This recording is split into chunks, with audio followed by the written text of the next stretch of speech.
रात के गहरे अंधेरे में गांव का हर व्यक्ति सो चुका था। चांदनी रात में केवल एक आवाज सुनाई दे रही थी, राधा के घर से आ रही हृदय विदारक चीख। राधा, जो हमेशा शांत और सुखी दिखती थी, उस रात उसकी आंखों में एक अजीब सा भय था।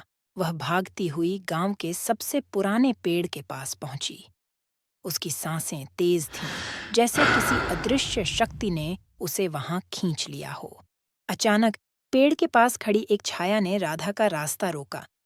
वह छाया धीरे धीरे स्पष्ट हुई और राधा ने देखा कि वह उसके बचपन का दोस्त मोहन था, जो कुछ साल पहले रहस्यमय ढंग से गायब हो गया था। मोहन, राधा ने कांपते हुए पूछा। तुम यहाँ कैसे? मोहन ने कोई उत्तर नहीं दिया। उसकी आंखों में एक अजीब सी चमक थी, जैसे वह कुछ छुपा रहा हो। तभी एक तेज हवा का झोंका आया और पेड़ के पत्तों के बीच से एक पुराना कागज का टुकड़ा राधा के पैरों के पास गिरा। राधा ने झुककर कागज उठाया और पढ़ना शुरू किया। अगर तुम सच जानना चाहती हो तो आधी रात को पुराने कुएं के पास आना।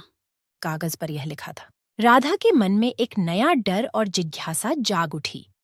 उसने मोहन की ओर देखा, लेकिन वह अचानक गायब हो चुका था, जैसे वह कभी वहां था ही नहीं।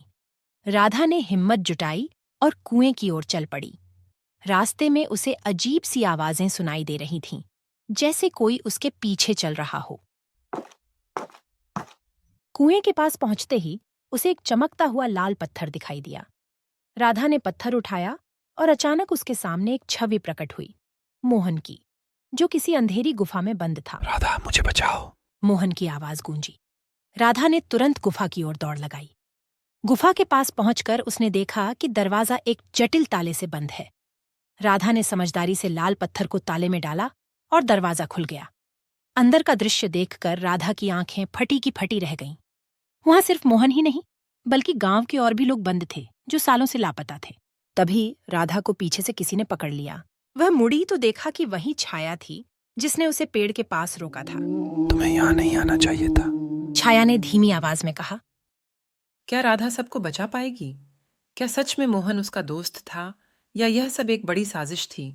कहानी यहाँ पर एक नए मोड़ पर आकर रुक जाती है, लेकिन इसका अंत अभी बाकी है।